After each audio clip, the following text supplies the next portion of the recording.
So my name is Beatrice Omotosho. My brand name for my business will be Tolutosh.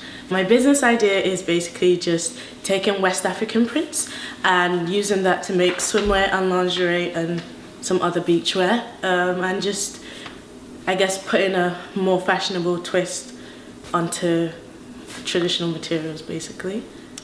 Just basically hoping to be able to build a pretty solid foundation on how to start a business, the in and outs of it, just, you know, developing a business plan, cash flow report, all of those kind of things that are the more business side to having a business, and the things you wouldn't necessarily think about or be able to do on your own. So, and also just being able to network with like-minded entrepreneurs like myself. I'd say just financial independence, and also I don't really want to spend my whole life working for somebody else and building their dream. I'd rather be building my own, so mainly that. My business idea came about quite randomly.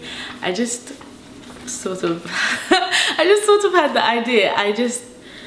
I've been wearing, as I've gotten older, a lot more of our like cultural clothing and like using traditional materials to make a lot more dresses and all of that. And I just started thinking, how about if I just made this into swimwear or lingerie? Like, I've never seen African fabric lingerie. Like, I think that would be such a cool idea. And then I thought, oh, maybe it's not such a good idea. But I was like, you know, it stuck in my mind. So I stuck to the idea and I stuck to the vision and just tried to build that and create some designs, and here I am. I see myself in 10 years hopefully having a unique product, having established a high-end brand name, and just a legacy.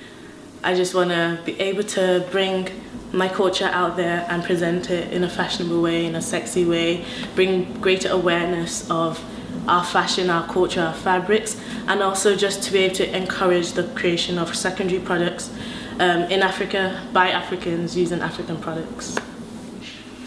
I would say my advice would be, the first step is always the hardest step. So take that first step, keep to your idea. No idea is stupid, no idea is too small.